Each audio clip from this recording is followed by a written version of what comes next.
This is Showtime Eric Young, and you're listening to The Blaze. Interactive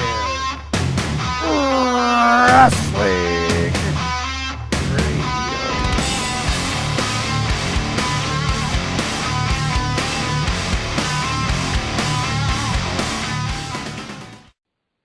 Welcome to Wrestling Episode here on The Blaze, 1260 AM.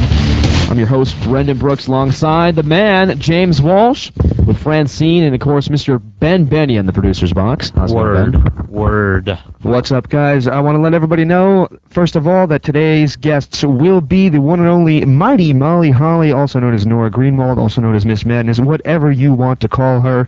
We discussed a pretty good interview with her, I'd say. I think, what were you on? You were on that, right, Mr. Brooks? Yeah, I was on that earlier today. It was pretty random, though, just getting out of class, and then all of a sudden, hey, Miss Madness is on the phone. Yeah, getting a hold of you is a little bit hard to do. It's hard. During the day, it's just difficult to get a hold of me. Let's just put it that way. I'm a busy guy. Also on the show will be TNA Wrestling's Team Canada member, Mr. Eric Young, one of the people that I am actually a big mark for. I think this guy has got a lot of potential. Is he really Canadian? Actually, he is Canadian, even though he lives in Tennessee. That's one thing I wanted to make sure. He's one of those wily Tennessee Canadians. He's a Canadian? I don't know. Wow. I've got a friend who's a Mexican and Canadian. We call him a Connexican, by the way. Stop making up words. I did...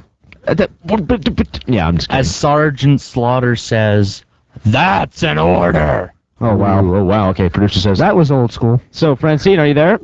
Yes, I'm here. How you doing? Pretty good. How about yourself? I'm wonderful. Thank you. All right, well, you said last week you're going to be doing part of a pay-per-view taping. Yes, I did. Wet wrestling, for those of you at home. Yeah, it was, it was interesting, to say the least. Well, let me ask you this first. What does the WET stand for? I guess the WET represents the stuff that they were covered in, because most of it was either in liquid form or had some juices that dripped out of the container. Are you serious? Yeah. Well, here's the premise. When I got to the building, I was told I was going to be principal asset. You were going to be what? My name was principal asset. Oh, okay. Principal asset. So, yes. Asset or singular or plural? What's that? Singular or plural assets? Assets, meaning two breasts, I suppose. Oh, yeah. My breasts are my assets. I don't know. So when I got to the building, we had to do a bunch of like different vignettes, which I really don't want to give away, but they were really, really funny. But the whole premise was that I guess the matches represented detention, and I was a heel, and all the girls that didn't listen to what I had to say to them, they had to come into the ring and work it out, and that was their detention. So basically, I came to the ring, and Talia and April Hunter were two of my, I guess, assistant teachers, you can call them, and what we did was it was 3 1-minute rounds, and each match actually had its own topping, if you will. Like one was blueberry, oh, God. One was fruit cocktail, one was vegetable oil, there was pudding, which I was a big fan of because every time I would walk by the pudding jar, I would stick my finger in the ringside because I was really hungry. But you know what? It was entertaining. It was humorous. I had a ball because I got to play the heel role, obviously, and my mic was live throughout the whole thing. Okay. So I did live commentary. Uh-oh. Yeah, and I basically just ripped every single girl apart. And when we got to the back afterwards, I had to explain, because a lot of the girls, this was their first show ever. Oh. And I had to explain to them, like, please don't take what I said to heart. I'm a heel character. It just I didn't really mean to call you ugly. You're not fat, obviously. I'm sorry? Did most of them understand? There were a couple girls that, a lot of the girls were exotic dancers. Oh. I don't even think they cared one way or another what I was saying. I think as long as they had fun. Yeah, I mean, they got their payday or whatever. There was one girl that I was speaking with, and she was actually a worker. She'd been in the business for a couple of years, although I didn't know who she was. But I got to talking with her, and I take it upon myself to go around and apologize because honestly, some people just don't get it. and they hold grudges against you, and you have to understand psychology, and that it is just entertainment, and whatever happens in the ring is not for real.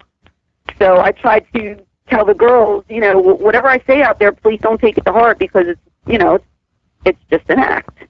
But I watched them get doused with vegetable oil, and that was the first match. Actually, it was oil, and the one assistant that I had was walking at ringside and just took the first bump of the night, just fell right on the concrete. Oh. She went down, and I did a little bit of a shuffle here and there, but I never fell. So finally, I said, screw this. I'm just going to sit in a chair and just be safe. But it was funny because everywhere I stood, the guys would be like, move, and they'd have their camera phone. Uh-oh. And so being the heel, I took it upon myself to block all the pictures. I don't think anybody liked me too much. At least when she fell down, she was lubricated. That's about the best I can say for that. She was purely lubricated, but I'm sure it still hurt her. I think she hit her boob against the steps, the steel steps that you get in the ring too. But it was what it was. I think men will enjoy it. A lot of the girls lost their clothes. The clothes got shifted a lot. But I think the biggest pop of the night came when somebody pelted fruit cocktail at my head. Oh, and it bounced right off my head. Was that a wrestler doing that, or was that a fan? You know what? I don't even know where it came from. It was like a really hard piece of pineapple. And it bounced off my forehead, and I no-sold it, but everybody was laughing at me, but I wanted to laugh myself because it was just a ridiculous, situation. But I had fun, and I would do it again. And just out of curiosity, who's responsible for this brain teaser? It's the same people that do WEW. Oh, is it? Okay. Yeah, that explains it. I'll tell you a quick story because I know I monopolize a lot of time. That's okay. Being on the indie scene, you take work as it comes to you. Right. And I said this time and time again. I pride myself on my career and really not doing anything that I don't feel comfortable with doing. Mm-hmm. My philosophy is as long as I don't have to take my clothes off or step beyond the boundaries of what I believe in, I think it's okay. Mm-hmm. So for the show, all I did was, I was covered head to toe. I wore more clothes than anybody in the building because I did a principal gimmick. It was kind of like a Miss Hancock. But I had garters on with it, because I figured I'm a principal. I'm not going to dress like a schoolgirl. It didn't make any sense. Mm. But make a long story short, there was this guy. I won't even mention his name, but he's like, I can't believe you did this. And I said, well, why not? And he's like, well, you're Francine. And I said, so what? I said, I'm an indie worker just like everybody else. It's a great payday. Uh-huh. And he started saying, at first he was like, this is beneath me. Mm-hmm. And I said, nothing's beneath me. We're all on the same level here. We're all indie workers trying to make a buck. It was fun. I had a good time. I liked the girls. No problem. Mm-hmm. He turned around and said, well, any real worker would have never accepted the booking. Ugh. Yeah. And I got so angry at him. Did you say anything to him? Did you yell at him? I said, oh, I'm not a real worker?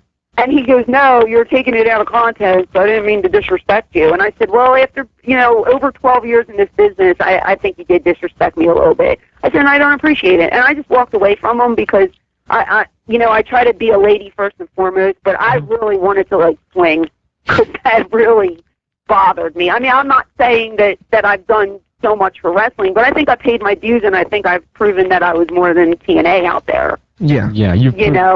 And just that just really, really pissed me off. But, I love Dan. I work for him anytime he calls me, and I didn't do anything that I should be embarrassed about. I did live commentary, and I kept all my clothes on. What's wrong about that? It was fun. And you said this was filmed for pay-per-view?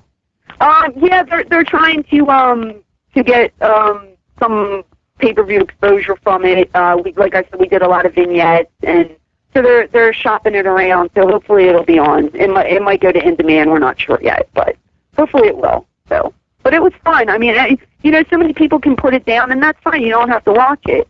But like I said, I had a good time, and I didn't do anything that I would say I was embarrassed of. So. Mm-hmm. And speaking of a popular show that's coming back right now, WWE has plans to run another ECW One Night Stand show later this year, and we were wondering if you're going to be a part of that, or have you heard any rumors about it, or what's going to go on this year? I haven't heard anything yet. I'm open to doing the show. I had fun last year. Right. Hopefully, if they call me, we can work something out. I really think that they just need to rename the show, though. Because I'm not one to have a one-night stand, but I got to believe that one-night stand does not mean you gather once a year and do it over again. Yeah, it's like WrestleMania. How about once a year? Yeah. Yes, something like that. That would be better, right? Well, yeah, it's not as catchy, but Yeah. more descriptive. It's gonna be one night stand part 8, Yeah. part 9. Yeah. You know what? The only person that I've heard. How about two-night stand? I'm sorry. Nothing. I was gonna say the only person that I heard that's been contacted was Terry Funk. Mm-hmm. I'm not sure what they're doing yet. Hopefully, I will get a call. I know a lot of people that are involved in TNA won't be able to do it. I don't know how they're going to pull, it off with so many people being on the opposition, but there are a lot of people that are still on the indie scene, so I think they could have a good show. Yeah, I agree with you, but I want to say this about Terry Funk. Did anybody here see the Forever Hardcore DVD? I already got a chance to see it. Terry goes a little crazy. He goes a little crazy all the time. Yeah, Every but pay-per-view's been on in the last 3 years. It seems like the joke is that Terry Funk is going to go crazy, and it's like a car wreck. You don't want to watch, but you're just mesmerized at what you're seeing. I have a lot of respect for Terry Funk, and I do appreciate what he says on the Forever Hardcore. He pretty much tells him that he didn't want to be part of the one-night stand pay-per-view on there. Right. He chose Jane over Vince. Yeah, and that's a tough decision to make, I'll tell you. So that was kind of taking the road less traveled. Well, you know what it is? You do what you believe in. And Terry believes in, Shane's product more than he believed in Vince's. He's been in this business forever, and he knows the ins and outs, and he made a decision that he felt was right for him and his family. Right. And Terry's not a young man anymore, but Terry can still go. And he was even saying, he didn't think that he could do both shows, so he chose the one that he wanted to be on, and that was the Hardcore Homecoming show. I respect him for it. Everybody has their own agenda. Some people are just doing it for money. Other people are doing it to get back on pay-per-view. I basically just wanted to do it because it was an ECW thing that was going on, and being there for 7 years, I just wanted to be a part of something, and I was blessed to be on both shows. As a matter of fact, did you have a chance to watch it yet? I'll be honest with you, I watched the main event. I didn't get a chance to sit down and watch the whole show. Well, what did you think of the way the show felt? Did it feel like ECW? Not 100%, no. No, that's at least an honest answer. A lot of people are like, "Oh, that's great. Book me this year." No, I said this before. I would prefer if it was just the people that work for ECW and not the whole invasion thing. Right. That's how I would prefer it. I'm glad Vince brought us back for a night, gave us the opportunity to work again, put us all in the same locker room. It was great seeing everyone. I would rather it just be us. If they do it again this year, I'm hoping that it is just an ECW pay-per-view. Whether it will be or not, only time will tell. Whether I'll get a call, I have no idea. But if I do, I will welcome it, because any ECW stuff, I would love to, I just want to be a part of it, because, it was my life for so long, and I would feel left out if they had a show and didn't ask me. But, I'm not the booker, so whoever, who's ever running it, if it's Tommy again or Paul or whatever, I have a great relationship now with both of them, working relationship, and they know they can count on me to do whatever they need done. So. Okay. Would you mind if we go to break? Can you stick with us one more segment? Sure. Okay, we're going to go to break. Keep it locked right here to the Blaze, 1260 AM. Available now in the archives of InteractiveWrestlingRadio.com and WrestlingEpicenter.com. It's our exclusive, critically acclaimed interview with Rosemary, including when she had high praise for the Monster Abyss. One of our immediate favorites that kept us watching TNA when we first started watching was the Monster Abyss, and somebody we very much adored watching him on TV and watching his work and watching his character. So, to be brought in now, 2016, into Impact Wrestling, and to be paired with somebody that we adored so much and looked up to and considered a hero, perhaps, somebody that we very much loved watching his work, and being partnered with him is an absolute dream come true. To not mince words. Be sure and check out the archives of interactiveWrestlingRadio.com and the Wrestling Epicenter, featuring our interview archives dating back to 2002. And welcome back to the Wrestling Epicenter with your host, Brendan Brooks, James Walsh to my left, and the Queen of Extreme, Francine, on the phone right now. And Francine, we loved your Sandman story last week, and we were wondering if you had a sort of like a condensed Sandman story. Oh, I thought I was doing those every other week. Yeah, we are right now. No, I was told to skip this week and do it next week. That was a mistake in an email that I wrote. I apologize. Do you have one off the top of your head? Or if yeah, not, then we can push it off till next week. Yeah, let's do it next week because it's long. Okay, sure. We can push it up to next week. You want to take the next Yeah, take the next week. Sure.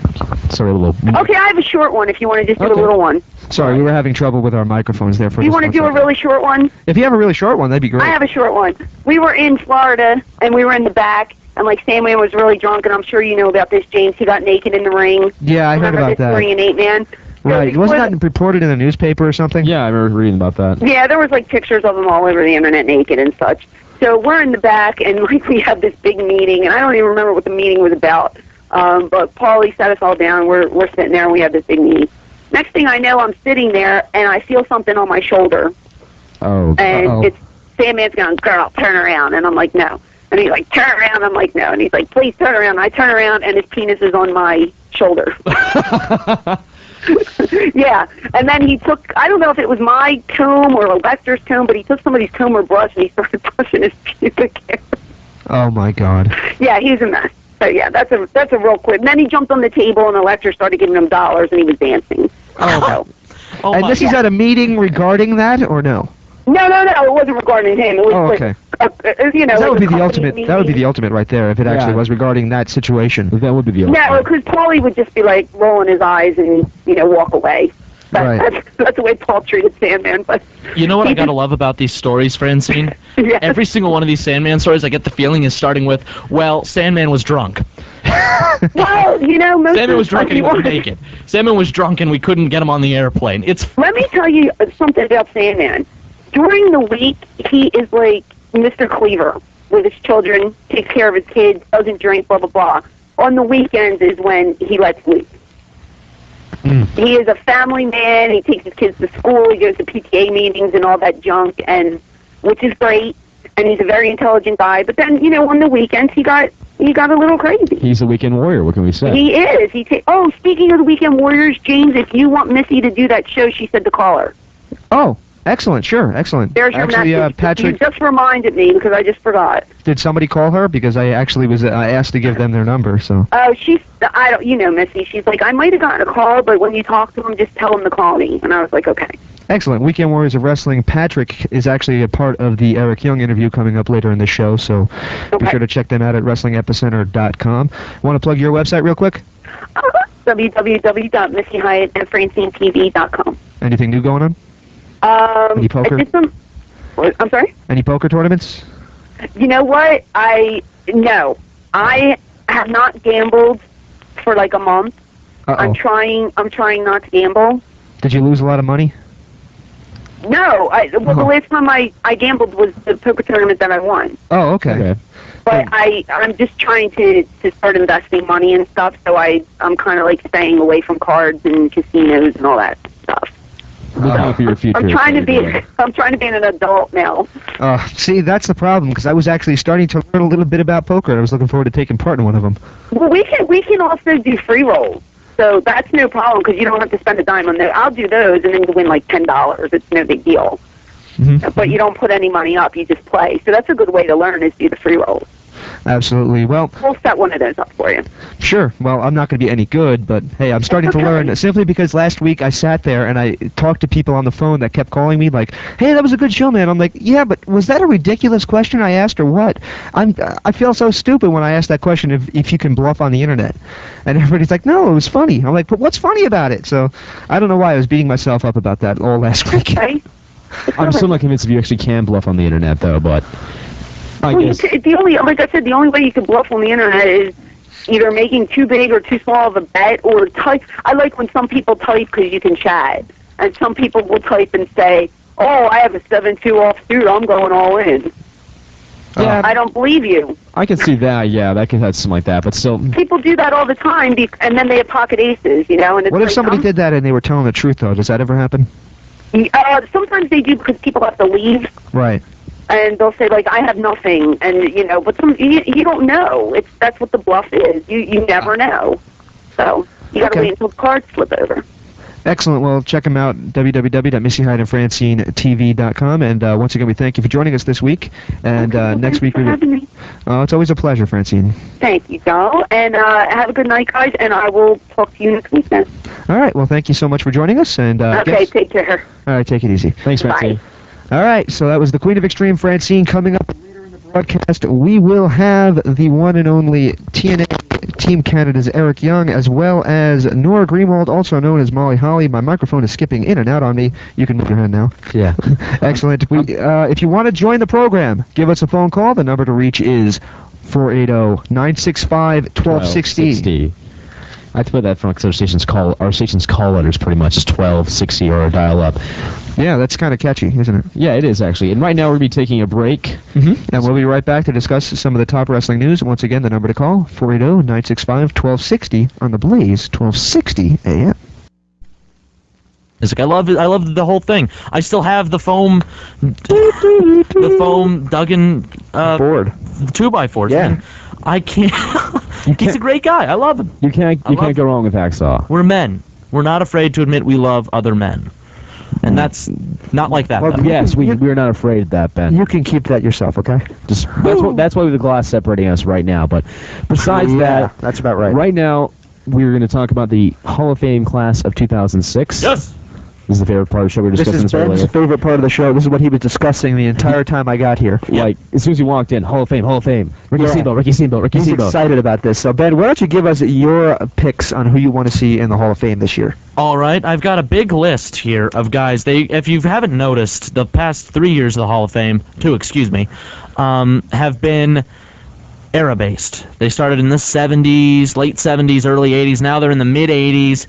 So it's time for the late 80s and early 90s. But the talk right now is that the two biggest inductees, let me start with the ones that they want to make definite. These are the headlining ones. Bret the Hitman Hart, of course. And then the other one, because, well, we can just, literally beat a dead horse, Eddie Guerrero. Wow. That's pretty much what's going to be like. Eddie Guerrero's pretty much already in there. That's definite. I don't see that that's happening. unquestionable. Yeah, it's very emotional, and that's why they're going to do it. Vince is very emotional based. He likes to push the envelope as well, and I think adding Eddie will be great. And you better believe that he will also have the camera in his wife's face. That she'll be the one to accept for him, and we'll have a tight shot of her crying as she's accepting the award.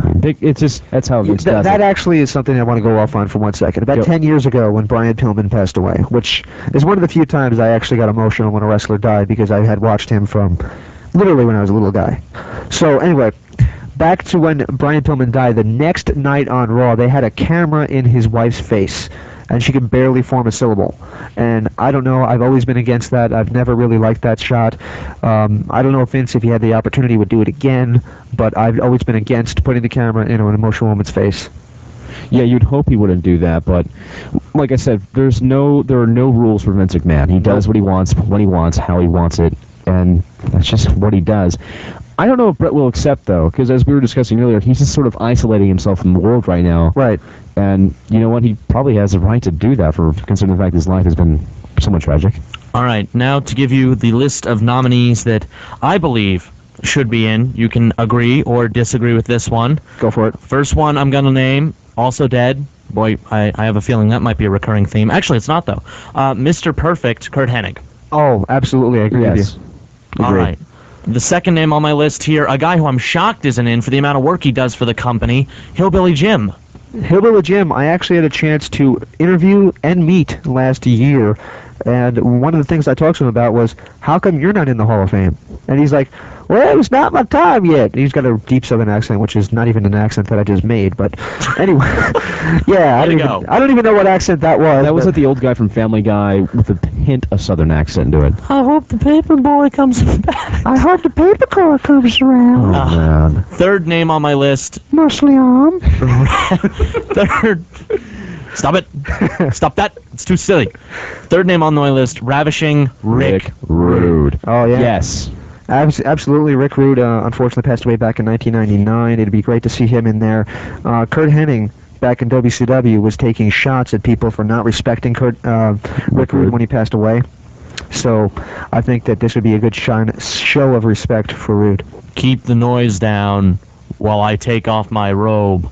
Please stop right there. And show you now. Yeah, stop right there. Fourth name on this list, I have a lot of respect for the worker, especially when he was in the NWA and AWA, both times before I was born, but I've seen the tapes. This man is one of the hardest workers throughout the 80s, and he was the lead heel for the WWF from about 87 after Andre to probably the very beginning of 1990 when Earthquake emerged.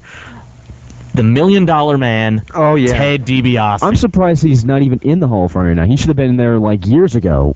Right. What are they thinking? Well, the thing was, Ted DiBiase stuck around a long time as a manager, and he's still not that old, really. He only hurt his neck, and that's what took him out of the ring. He ran the $1 Million Corporation, the original corporation, back in the mid-'90s, and then went to WCW. He's a member of the NWO, and anybody that went to WCW was ostracized by Vince for a little while there, but now that he's proven that he's won the war, and proves that he's won the war by not ever releasing anything WCW, and even though we get AWA DVDs, ridiculous, but I'm going on a tangent. Ted DiBiase probably was ostracized for that. He's back in the fold. He's been appearing on many of the WWE documentaries that have come out, and I think he's also in some of the video games, so maybe we'll see him. He is. He's in the very new SmackDown vs. Raw game. You can actually try and compete for the $1 Million belt. How do you unlock that? Good question. You have to unlock... I know how nerdy and terrible this sounds, but you know what? I love the game. You have to unlock the WWE Challenge Trophy, complete all 15 goals under, I believe it's either Superstar or Legend, both of which are insane difficulties of the game. But that's how you do it. And both of which require oodles and oodles of time to do. Don't have it. Don't have it. I just barely unlocked Carlito's apples, so I'm pretty satisfied with those. I'm going to guess by the time summer hits, you might be maybe halfway done with the game, possibly? What's it matter? I can't unlock Jake the Snake Roberts without a PSP. And that is not a name I would put in the Hall of Fame. I didn't list it, but now that I just brought it up, I gotta be honest, that's one that a lot of people would. I would. The psychology of the man. He's still light years ahead of his time in that respect, and he could draw a crowd. He wasn't the greatest wrestler, never the greatest built, but he didn't have to be, though. That's the thing. When people talk about draw. People talk about Jake Roberts like he was the greatest worker of all time. Let me ask you, what moves did he do?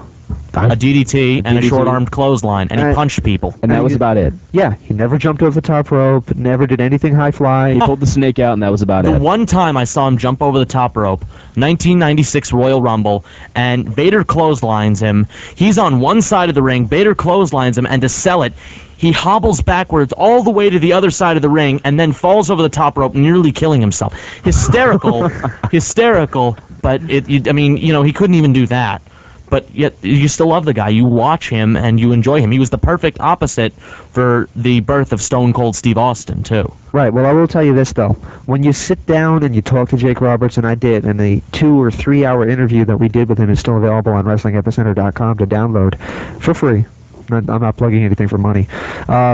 When you sit down and talk to the dude, you get lost in his thoughts. He's a very mind-controlling person, and the best promo I ever saw cut... Keep in mind, I'm 9 years old, okay? He's starting to do the trust me gimmick. And he's sitting there, and you see his mouth moving. And you see the mouth moving. And you don't hear anything. So you get up and you turn up the TV. And you still see the mouth moving. And you're not understanding what he's saying. So you turn up the TV. And then low, in his little growly voice, he goes, "If I can make you get up and turn your TV up, imagine what I can do if I touched you." That's very almost pedophilic, but still. At the time, revolutionary. Yeah, at the time revolutionary, but that's very creepy. Next 2 on the list, I'm putting them together because James had a masterful idea. Ricky Steamboat and Ric Flair. Absolutely, and here's why. Ricky Steamboat wants to do a final match between the two. They had classic matches back in the 80s and early 90s. They'd love to see that happen at WrestleMania 22. If it does happen there, I think you can make it a Hall of Fame match, induct them both at the same time. Plus, if you do that and you induct Bret Hart at the same time, you can make it almost the class of the wrestlers, the classic mat technicians. Here's one thing I don't get. How come Roddy Piper isn't on your list? Pat? Roddy Piper's Piper's in. He got in last year. Okay, Yeah, they put I him in didn't pay last attention last year. Two owned. Okay, next one on the list. Here's an interesting name, but I give the guy his longevity to stay at the middle or top of the card. King Kong Bundy. Here's a man who at WrestleMania 2 fought Hulk Hogan in a steel cage, and then at WrestleMania 11 fought The Undertaker. How do you have that longevity for a man that size who didn't really have a gimmick other than he was big and he wanted a 5 count instead of 3? Five. Yeah. Most of the time, when you're a man of that size, you don't need a gimmick. You just need to kick ass, and that's all you need to do. I'll agree with that one. Next 2 names on the list as I'm rolling it down, LOD and Paul Ellering. Possible. Not Rocco. Possible, but What about Rocco? Do not induct Rocco into. If you induct well, Pete Rose is in. Never mind. I'll shut up now. That was bad. yeah. I think the LOD might get inducted, but Anybody it remember depends on when how many dead people they want to play off of this time. Remember when LOD rode their motorcycles to the ring at SummerSlam 92? Oh yeah, Wembley then- Stadium. Yeah, that was awesome, man. Wembley Stadium, which is no longer in existence. Yeah. Sad. I think Alice Cooper was the last concert there. What a way to end it, though. Yeah, I saw that concert on video. But going back to my point, though, you saw that entrance, and you saw Rocco riding on a little motorcycle, and I wanted to puke. Pretty much, yeah. I hated that so much. Who believes that LOD. Who believes that these? Who honestly believes that these two massive men are going to sit there and take orders from a little hand puppet? Because I think it's funny. That's I watched Chucky punk out Rick Steiner, so I've seen some of this happen, and that's just, oh boy. Thank God WCW didn't actually have a little Chucky doll come out of the ring I have a somewhere. headache now. That was great. Yeah, it's okay. Okay, next name. We get to interview him tomorrow, as I understand, that we will have on the show sometime later. Kamala, the Ugandan giant. No Absolutely. kimchi or Harvey Whippleman. What about Dr. Harvey, though? Why not Dr. Harvey? Well, actually, that's a good question. He's got the managerial status. I don't think his time is yet. Maybe 10 years from now. I'll go to the last name on the list right now because Okay. you brought up managers. This is the biggest glaring omission of any of them. To be completely honest, if you think about it, Mr. Fuji is not in the Hall of Fame. As far as managers go, I'd agree with you. I think there's people that also need to be mentioned. People on my list would be Randy Savage and, because she's dead, Elizabeth. You know, they need to kind of stay away from the dead part. I mean, having maybe 1 or 2 in there, but if every year you're going to start... I mean, I know wrestling's a tough business. There's been a lot of deaths in the past 15, 20 years. But if every year you're going to keep on honoring, or you're honoring 5, 10, 15 dead people, what's that going to say Well, about they the really actual only business? have, what is the number that they usually induct? 6 or 7 6 or 8? or 7, yeah. It was 7 last year, I believe. So we'll you figure likely 7 correct this me on year. that. You could probably knock out most of the ones who are passed away. I'll also tell you that don't be surprised if you see Hercules Hernandez inducted, who also passed away. Yeah. Wonderful. What's the new qualification? WWE Hall of Fame must be deceased. Yeah. Very important. Safety not guaranteed. One person I've always wanted to see in the Hall of Fame is just Tony Atlas. Ooh, Mr. That's an interesting USA, one. Tony Atlas. I called him just yesterday, as a matter of fact. He was still competing about 2. Is he still wrestling? I think he's still About 2 wrestling, years yeah. He owns Atlas Championship Wrestling. Wow. Wow, interesting. Yes, I spoke to him yesterday. I'm trying to get him for an interview. Yeah, I'd love to talk to that guy. He's always been. I just remember watching tapes of him back in the day and just always admiring. I want to his ask him. skills. I want to ask him how much money it cost them to have him come out and pretend to be Saba Simba.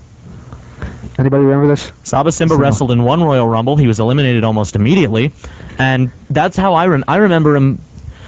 We were supposed to boo him, I guess. I'm kind of glad I don't remember him because I have an episode of Superstars on tape, and when you watch it, Roddy Piper was clearly not amused with the gimmick, and he goes, "That's Tony Atlas."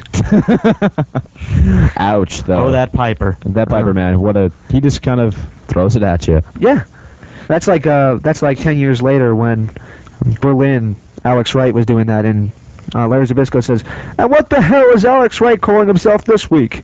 I was like, wow, way to kill a gimmick. Yeah. Right now, guys, we're going to be taking a break, though. You're listening to the Wrestling Epicenter only on the Blaze, 1260 AM. just today we had a chance to sit down and speak to the one and only Mighty Molly Holly, also known as Nora Greenwald, also known as Madness. Yes, who I referred to her early in the interview. So why don't we go straight to that interview? We'll be able to wrap that up as soon as we get back. And still to come, we have Eric Young. Available now in the archives at interactivewrestlingradio.com. It's our exclusive interview with the American Dream, Dusty Rhodes. So no, we respect each other in the ring and what we've done, and there's a respect there. And even though if he would say something bad, he kept coming back to that respect thing. People had told me, but there's a respect there. But it's business. Business is business with me and him. This classic 2005 interview can be heard at WrestlingEpicenter.com and InteractiveWrestlingRadio.com. But I don't know if it's illegal to be on your cell phone in Chicago. I know it is in New York City, but Yes. But I don't know what Chicago's rules are, so it'll be interesting to see what happens. Hey, if you get pulled over, that'd be a good. If you get pulled over, that'd be good radio. Oh, yeah. Okay, well, good. If you can hear sirens and stuff. And Great. I'd leave the phone on, but at my side while I talk to the officer. Mm-hmm. Yeah, then we could. We can play "Breaking the Law" by Judas Priest. Ah, yeah. Yeah. And then we pay your ticket fine. Sure. Okay. All right, guys. So you, everybody ready? I'm getting there. Hold on. Okay. It's a hectic day. Today's show day, and he has three other jobs he seems to do. So this is all I do. So I'm always here, but he's always here, and I'm always like running around campus doing something. Yeah. In fact, actually, while we're doing this, I'll probably be heading over to one of the classrooms and picking up some cameras. So this should be pretty interesting. Yep. Okay. You ready, man? Yeah, it's printing off. So you can go ahead and start. Okay. All right. 5, 4, 3, 2. Hello, everybody, and welcome back to the Blaze 1260 AM, as we are now being joined by Nora Greenwald, formerly known as Molly Holly. But why stand on convention, Molly? Do you mind if I just call you Miss Madness? Sure. That's I don't get called that very often, but I suppose I could answer to any of my former names. Does that happen a lot? Did somebody just call you across the street? Molly! No, not too often. Just once in a while. So what have you been up to since you left the WWE? Well, I'm just leaving Chicago now. I took a little road trip and did all the sightseeing stuff there. I even went ice skating today for the first time in like 10 years. So that was fun. But so many different things. Every day is so different. I guess it's hard to narrow it down to one thing I'm doing. As far as the closest thing to a job is when people ask me that don't know that I wrestle, when they ask me, what do you do? My technical title now is I'm a real estate investor, but that's kind of boring to talk about. So the other thing, I guess I do a lot of traveling just to see friends and stuff all over the country. I go to adult open gym gymnastics, do a lot of stuff with my church, and basically just having fun. Cool. Now, we've heard a lot about your Shooting the Crap DVD. What's different about the Shoot DVD than a typical interview that you usually do? Well, I wanted mine to be a little closer to I watched Chris Benoit's, called The Hard Knocks story or something like that. Yeah. And he had interviews from his family and clips from matches and stuff, and I thought that was so entertaining, so much better than just sit down in a motel room and talk about wrestling type of thing. So I wanted to still talk about wrestling, but I wanted to give the fans an opportunity to see much more than just what they've seen on TV. So I have, I talk about how I got into wrestling, because that's something people are always curious, like why would a girl want to become a wrestler, and how does that all happen? And I show like a MTV Cribs Out tour of my home, and lots of interviews from friends and family. And I also have a independent match. I think I was like 19 years old in the match, and it's at some biker bar in Tampa. And it's just things that, unless you were in the biker bar in Tampa, you would have never been able to see. So, and also I wanted to clear up rumors as to why I left, and to kind of let the fans know some of my future plans. And then a portion of the proceeds goes to Crash Holly's daughter's education fund. Excellent, excellent. Well, I called you Miss Madness early on in the interview. I got to ask you this question. We had Medusa on the show a while back, and she told a story about you, about one of the first times she met you. She said she was driving backwards, pulling out of a parking spot, and almost ran you over. And you ran into the building screaming, "Medusa's trying to kill me." I don't know if this is... First of all, do you remember this, or... No, I don't remember that. I don't know. I've always been asked to ask you this if we ever got you on the phone. No, I don't remember it. I mean, if she says it happened, I have no idea. I mean, it sounds pretty dramatic. You think I'd remember, but I don't know. I don't remember anything like that. Well, we've interviewed both Medusa and Macho Man Randy Savage about the Madness, Team Madness gimmick. What were your memories of working with Team Madness?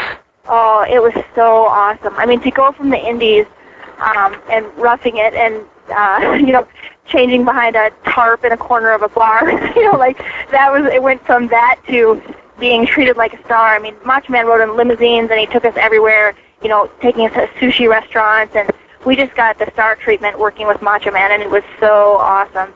I mean, not only were we in every main event storyline, so right from the start, I got to work with Hogan and Flair and Kevin Nash, and wow, it was like a dream come true. Is Randy as high-strung as he seems? Is he that out of control most of the time, or is there a sort of a soft side he usually shows every now and then? He's a pretty intense individual. I think that's part of the reason he's been so successful, is that he's very driven, very motivated, and very intimidating.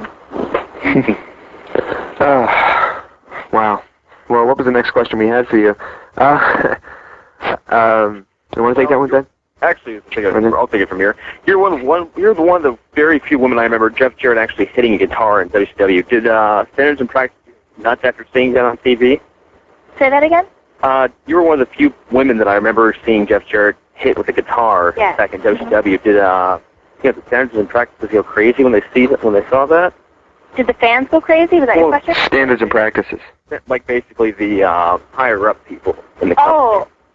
Did that bother people that a girl got to hit the guitar? Is that what you're asking? Yeah. Not that I know of. Nobody ever said anything good or bad to me about it. One person asked me if I wanted to keep the guitar. Was there anything left of it? Yeah, they were like, they had to be like, there was like pieces of it. They were like, here, do you want this? And I said no. I'm like, no, I don't want the broken guitar. But now I was like, oh man, I should have taken that. And since now there's like eBay and stuff, I'm like, oh, maybe I could have done something with that. You could have sold them, made some cash off of that. Why did you leave WCW? WCW, I was fired. Ouch. Well, no, actually it wasn't ouch. It was a springboard to my real success at WWE. But what happened is that Macho Man had got me a 2-year contract with WCW. The first year being really good money, and the second year amazing money. So what happened is, after I was working there under contract for about 6 months, and then Macho Man quit.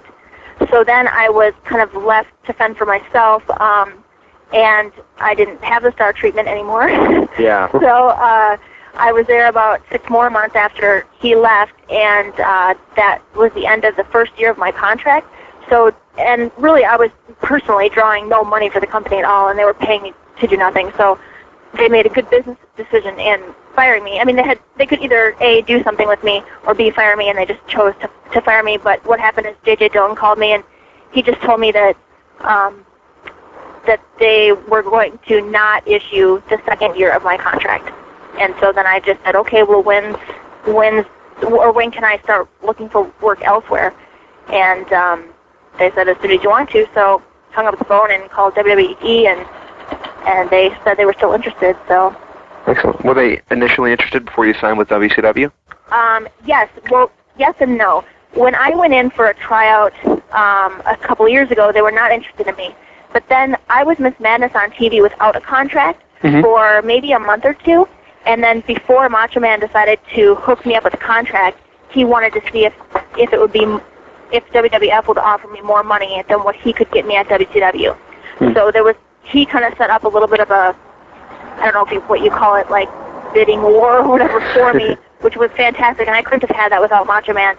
So Macho Man said, hey, Ted Turner's going to give her this. Can you beat it? Can you match it? And at the time, they were interested in me, but they knew that I would make more money at WCW. So I stuck with Randy and got a contract with WCW. Well, in your WWE run, you had several different characters. You were a sweetheart, you were a superhero, you were a tough girl, you were basically an all-out heel. Which one is more indicative of who Nora Greenwald is as a person?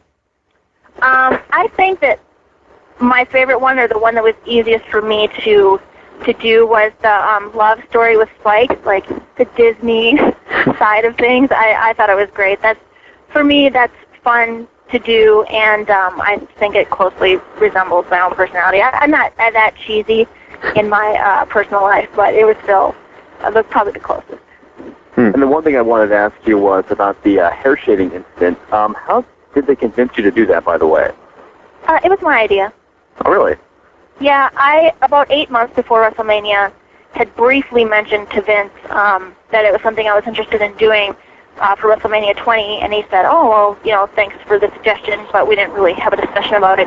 And then, I don't know if it was about 2 or 3 months before WrestleMania, I mentioned it again to Stephanie and Vince, and they said that they would go ahead and let me do that. So I was a little disappointed that with so much advance notice there wasn't a strong build-up for it and a good story into it. It just kind of, there was a 2-week story, and then with me and Victoria, who was a tweener at the time, and then nothing, nothing much happened after that. So I had so many big plans for what it would be, and it ended up just being a regular match where I get my head shaved. But it still was totally worth it. It was something that people can go rent at Blockbuster or rent at Best Buy or buy it. But it's like a neat thing that will live on forever. So I'm still really glad that it happened. What is your natural hair color, anyways? Oh, it's kind of a mousy brown with a few grays. So, and actually that's what color it is now, and I'm leaving it. It's so nice not to color my hair. Of course, when it's blonde, it's really hard to keep up with, and then dyeing it dark is just like a mess. So, I just have very normal, ordinary, boring hair color right now. Oh, well, is it still short, or is it longer now? It's about chin length. I think I'm going to keep it relatively short. It's just easier to take care of. What are your opinion of the other hair versus hair matches where the guys don't even really shave their head bald, they just basically get a haircut? That's horrible. What a rip-off for the fans. I hate that. Yeah, I've seen some bad ones before. I'm just like, oh, come on. Or, not to mention names that I know you all saw, is when someone dyed their hair completely blonde, just totally fried right before the hair versus hair match, and their hair was so bad before you just knew they were going to lose because they had to get rid of the horrible mess, and then it was only a trim, and horrible. Yeah.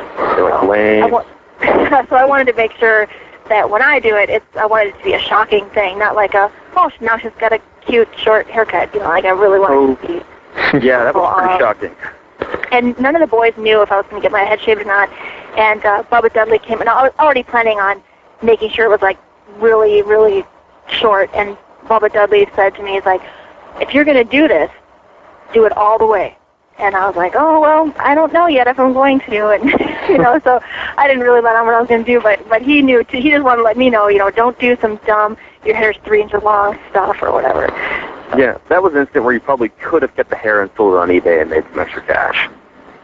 I was going to put my hair on the WWE auction site, and they wouldn't take it because of the DNA.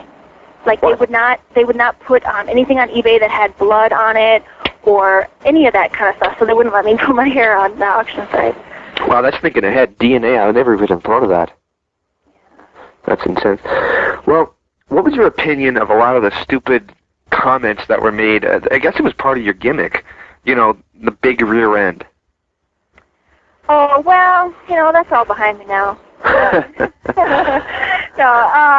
My thoughts on, what do you mean, the comments from, the commentators, the fans, of what... Jerry Lawler, and even when we had, you mentioned him earlier, Crash Holly on, even he played up the gimmick a bit. That was about 2 weeks before he died, which was freaky, but...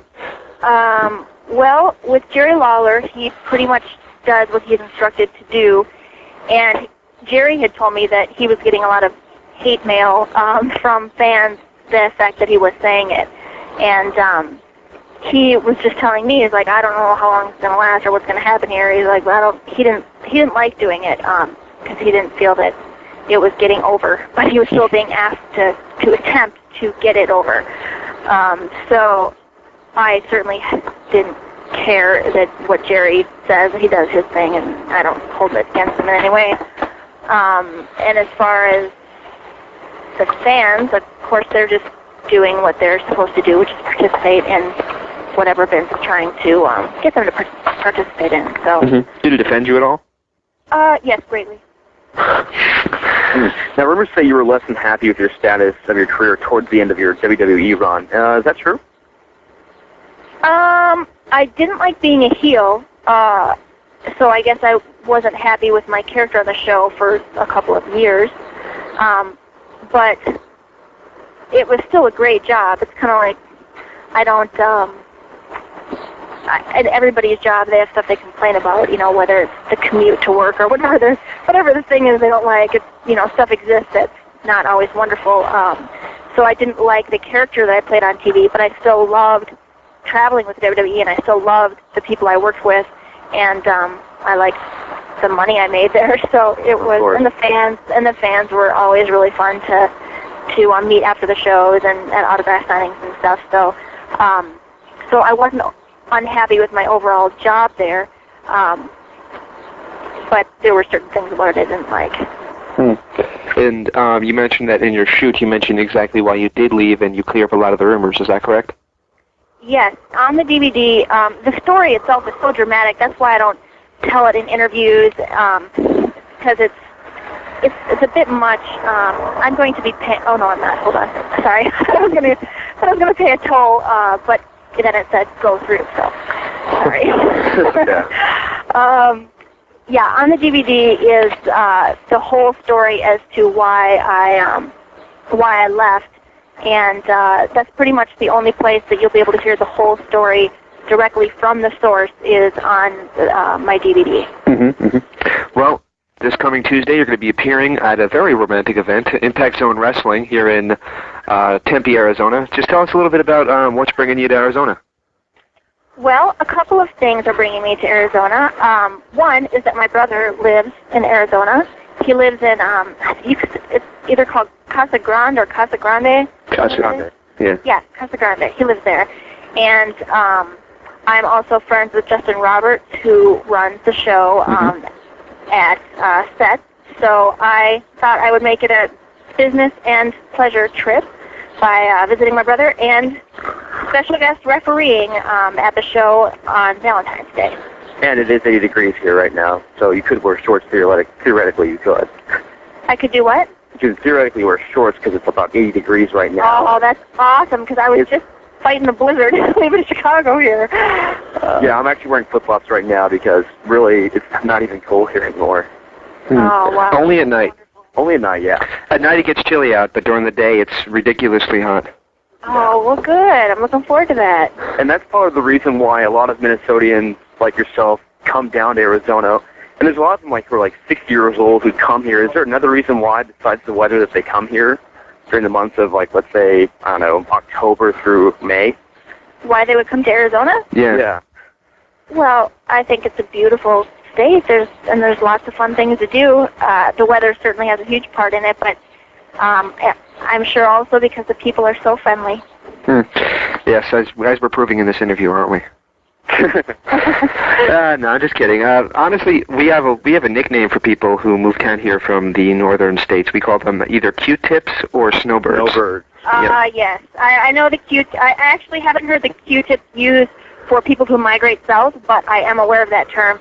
When I lived in Florida, we did mostly refer to them as snowbirds. And I just don't know why people in the summertime from Arizona don't flock to Minnesota. It would make sense, wouldn't it? Huh? I think it's just so hot that moving and actually getting outside of your house is a pain. So. Oh, that's true. When you have air conditioning, you're yeah, good when to go, it's like right? 76 inside and 120 outside, you tend to not want to move that much. Yeah. So that's why you have to have a pool if you live here. It is mandatory. Yes. So in case you're thinking about buying any property here in Phoenix right now, look into a house with a pool, and I'm pretty sure it'll make double of what you're usually getting. Oh, okay. Well, she's a real estate person. Yeah. Okay, well, let's close out with a couple word associations, if that's okay with you. If you have They always get me in trouble. Do they really? No, what happens is like the first a lot of times the first thing that comes to my mind is something like really mean or awful, and I know that I can't say that. I just don't want to. I just don't need drama. So then sometimes I'm like, and I try to think of something nice. Well, we'll make it easy for you. You don't have to give just a one-word answer. You can give a story if that makes it easier for you. Okay. Okay, the first name on the list is somebody that we mentioned a couple of times during the interview, Crash Holly. He was a good friend that helped me a lot, and I miss him very much.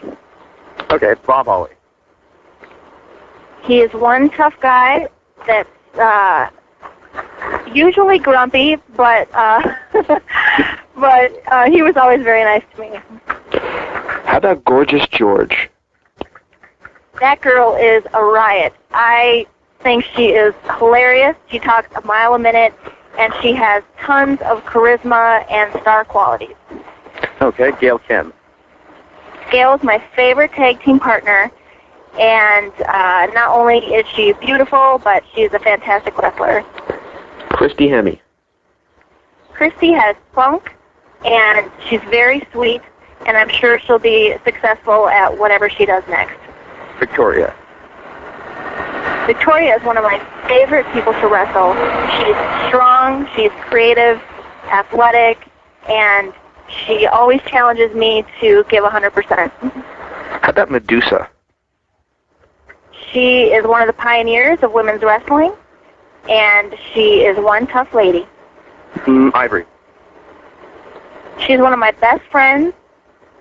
She is multi-talented, and she is just an amazing performer.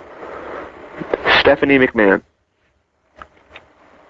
She carried herself like a leader, and she was someone who was approachable if I had any questions, and I think she makes a good boss. Vince McMahon. Vince McMahon is an amazing person.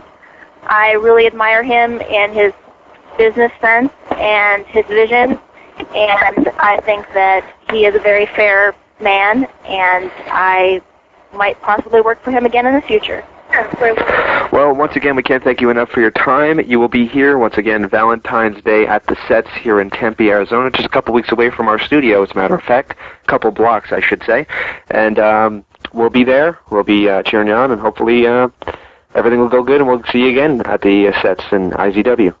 All right, thanks a lot, guys. All right, before we let you go, can I ask you for one little favor? Sure.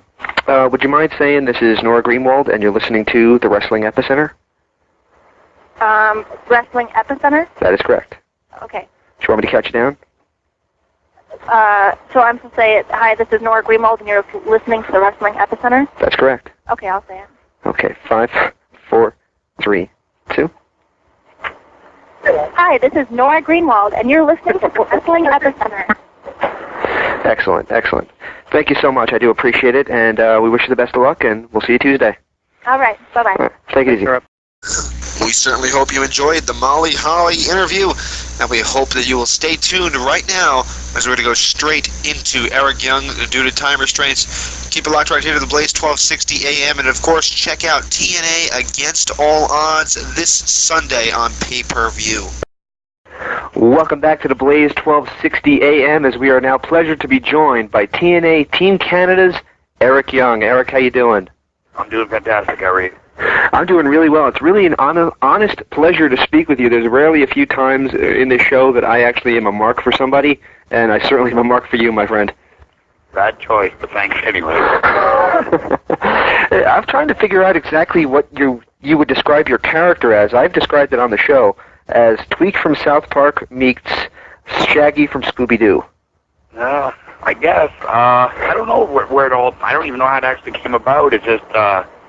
they were looking for people to have characters, and it's what I consider one of my strongest points is my ability to get a character over. It's completely different from anything I've done before, so that's probably why it's so exciting. I would say it's just like I'm scared of everything. I'm paranoid. I don't know if I don't really have any real inspirations for it, but I just got to make it up as I go, to be honest. Well, one of the funniest things that we all loved was the pre-show for the last pay-per-view when they turned the lights out and you jumped in. I believe it was Shane Douglas's arms. Yeah, so yeah. We thought that was perhaps the funniest thing we ever saw. Yeah, Right, they did that on the pre-show, and I was like, wow, that was really great stuff to have for free. Yeah, yeah. They just they said that it was actually Dutch Mantel's idea. They usually just give me an outline of what they want me to do, and I just kind of put it over the top and just do it as I go along, I guess. Well, let's go back a little bit of ways. And before you got into the business, who influenced you to become a professional wrestler? My biggest influences would probably be guys like Ric Flair, Ricky Steamboat, Macho Man, Shawn Michaels, Mr. Perfect, Terry Funk. Those were my favorites growing up. Okay, the first time that I saw you was when TNA did the initial World X Cup show. What are your memories of doing that show? It was a lot of fun. I thought it's a really cool idea. It gave like an international feel to TNA, I thought, and really helped to establish that they had people from all over the world competing there, much like the WWE. I had a great time doing it, and they weren't sure if, out of the group, they had an idea of who they were going to hire and who they weren't, and to be honest, I don't think me and Bobby and Petey were actually in their original plans, and we had done such a good job on the World X Cup, that's pretty much how we earned our jobs. Would you like to see them try and do something like that again? Yeah, I think it would be a good idea. I'm not so sure if we have the time for it anymore, only having a 1-hour show a week, plus the explosion, but I'm thinking maybe they could do it. I mean, I thought it was a good idea. I don't know if they have the time or what to pull something like that off again, but I think it would be a good idea. Speaking of time, you guys actually just got announced to be on prime time starting in April at 9 o'clock on Thursday nights. Yeah, it's very exciting to be part of it, and they had originally wanted, a primetime slot, but I guess you got to earn your stripes, and we've done that, and our ratings have been strong for the time slot that we are in, and we hope to continue to build something there. I have an interesting question here. Now that it's in a primetime slot, will it be bumped to 2 hours, or is it still going to be a 1-hour show? I believe it's just still going to be the 1-hour show. I think that they obviously want 2 hours. One I don't feel is enough, but one for now, we're happy to have it, and we'll continue to work hard to make it a better show. It's certainly a better deal than you guys had when you were on FSN. Yes, yeah, that's for sure. All right. Okay, we have kind of a weird question here, but we're just curious. Are you really Canadian?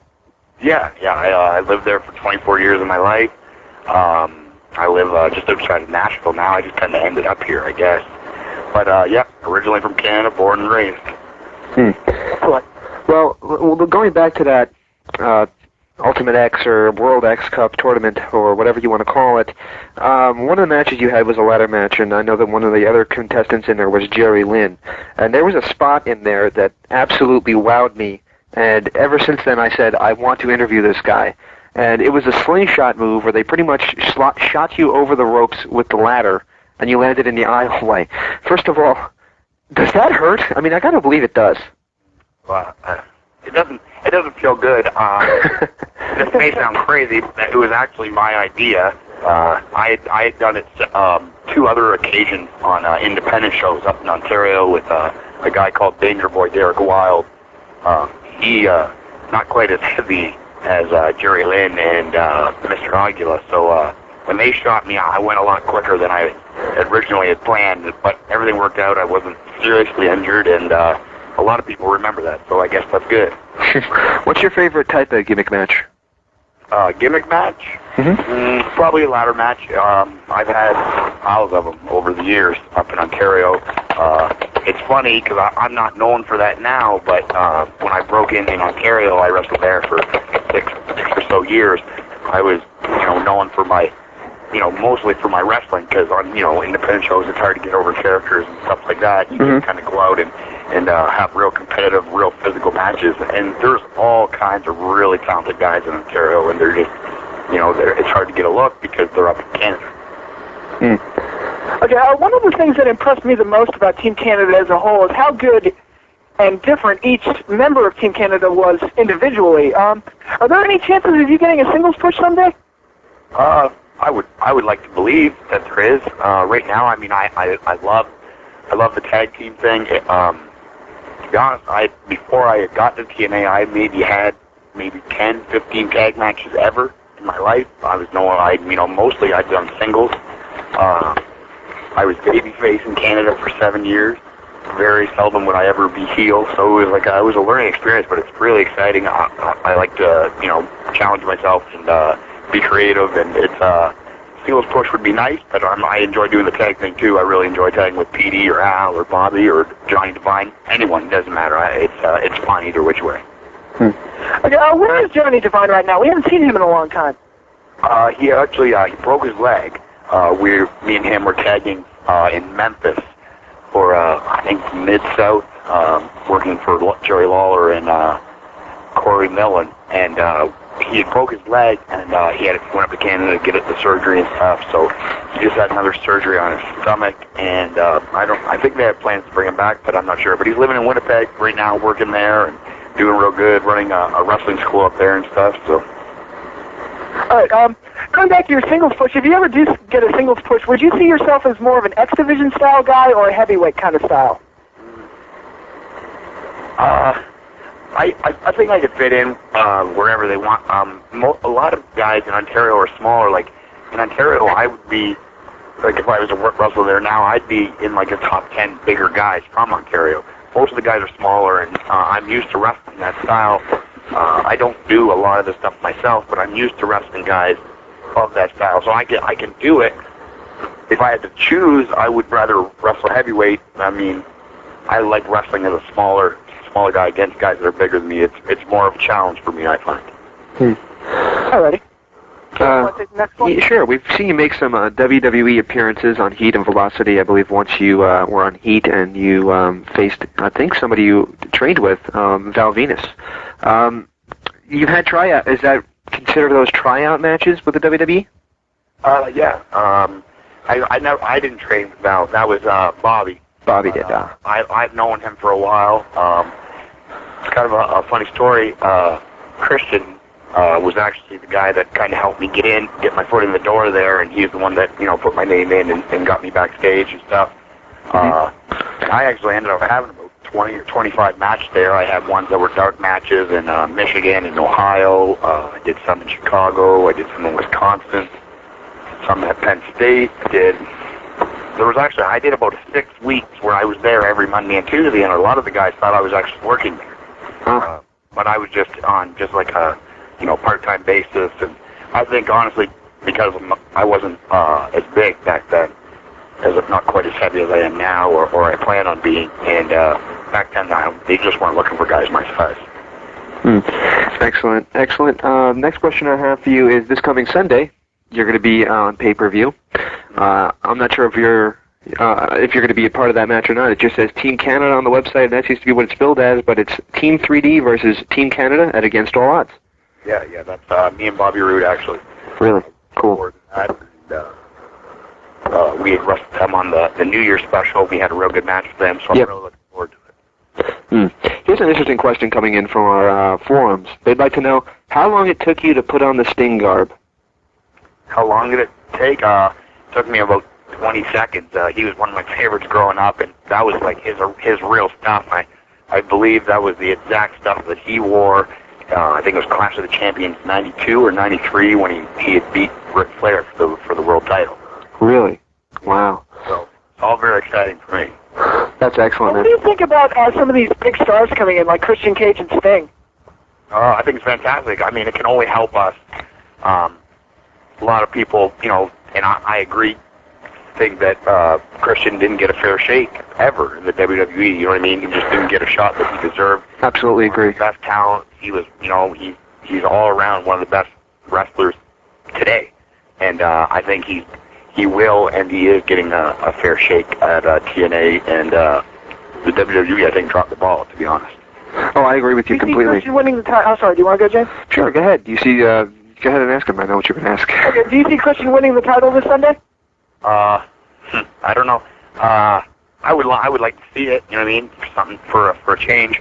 I think Jeff Jarrett's a fantastic heavyweight champion. He gets good heat, and people don't like him, and that's his job. And there's not a lot of people that are better at it than he is. What do you make of that almost Cheers-like feel to the TNA crowd? Kind of like a sense of familiarity. Like, even though Samoa Joe's supposed to be a heel, it's almost like when Norm walked into the bar, everybody went Norm. Well, they all chant Joe. Do you think that the TNA crowd should follow the stories maybe a little bit more? I don't want to make you a bigger heel. Stuff and stuff like that. It's hard, you know what I mean? And some of the people there, you know, they feel that they get to know us on a personal basis because that's where we wrestle every week, you know, night in and night out. And I mean, as we grow, like they have I believe it's a house show planned in Michigan. TNA, that's going to be their first, like our first one. And I think once we start traveling and stuff, then the crowd will follow more of the storylines that are on TV. It's hard when they're not following, but you know they pay their money and they're at the show, and that's their choice. You know, if they want to cheer for Joe, then they cheer for Joe. Okay. Well, do you mind if we just give you a couple word associations? Basically, just give you a one name, and you can give us a one-word answer if you want, or if you have a story about the name, feel free to fire away with that as well. Yeah, sure. All right. First name I have for you is Johnny Devine. Johnny Devine, charismatic, fantastically talented, and one of my good friends. And I hope he comes back soon. Yeah, Bobby Roode. One of the best wrestlers working today. Petey Williams. Ultra talented, heck of a nice guy, deserves everything he gets. A1 Alistair Ralph. Unappreciated. Would you like to elaborate on that a little bit? He's underrated. I think a lot of people look at him and he gets the stigmatism of big muscle head that can't work and can't wrestle and can't move. He's a big guy. He's tall. He's heavy, but he can work. He can get in there. He doesn't miss his spot. I think he's really good, and I think he'll be a star someday. I actually agree with that. I watched him on Impact last week, and he had a pretty good match with. He was teaming with Petey, and they worked well against Saban and Dutt. So yeah, I actually agree with that. Next name I have is Scott D'Amore. Brilliant. Jerry Lynn. Underrated, heck of a guy, and I hope he comes back soon because I'd really like to wrestle him again. And the last name I have for you is the King of the Mountain, Jeff Jarrett. Highly skilled, one of the best wrestlers of all time, in my opinion. I'd actually agree with that, and I think one of the best things that TNA has got going is, even with that familiarity crowd that seems to cheer for whoever they seem to like, they just hate Jeff Jarrett. Yeah, that's why he's on top, and that's why he's a champ, and more power to him. I think he's fantastic. All right, well, we can't thank you enough for your time. One more quick plug for Against All Odds this Sunday.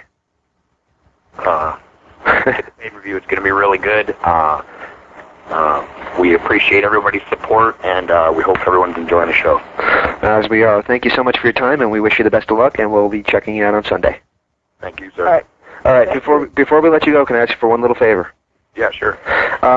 Could you give us a station identification, basically saying this is Eric Young, and you're listening to The Blaze 1260 AM? The Blaze 1260 AM? Yes, correct. Okay. Okay. 5, 4, 3, 2. This is Showtime Eric Young, and you're listening to The Blaze 160 FM. Oh, no. Sorry to be a bit of a stickler, but it's 1260 AM. I'm sorry. 1260 AM, yeah. Okay, go ahead. I'm sorry about that. No problem. All right, 5, 4, 3, 2. This is Team Canada's Showtime Eric Young, and you're listening to The Blaze 1260 AM. It's Vader time.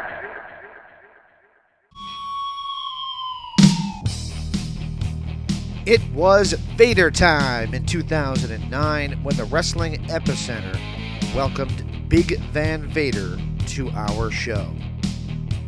Yeah, he did. He picked it ear up off the ring and carried it to the back where I believe Chuck was fully with us on the left to do it, but they never reattached it.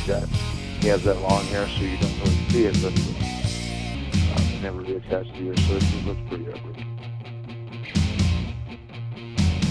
This sensational interview is available in our extensive archives at interactivewrestlingradio.com and wrestlingepicenter.com. Eric Young from TNA. Much thanks goes out to Patrick from The Weekend Warriors Wrestling. Yeah, much thanks to going Patrick for filling in for me because, well, we were kind of busy at the time. And we're close to the show right now for Ben, Benny, and James Walsh. I'm Brendan Brooks saying good night, good luck, and make sure you check out Francine's website at MissyHyatt and FrancineTV.com, as well as 3CountWrestling.com, and, of course, the WrestlingEpicenter.com. Check out there the forums, yada yada. Up next is Teal, followed by the Peanut Gallery from 10:45 to midnight.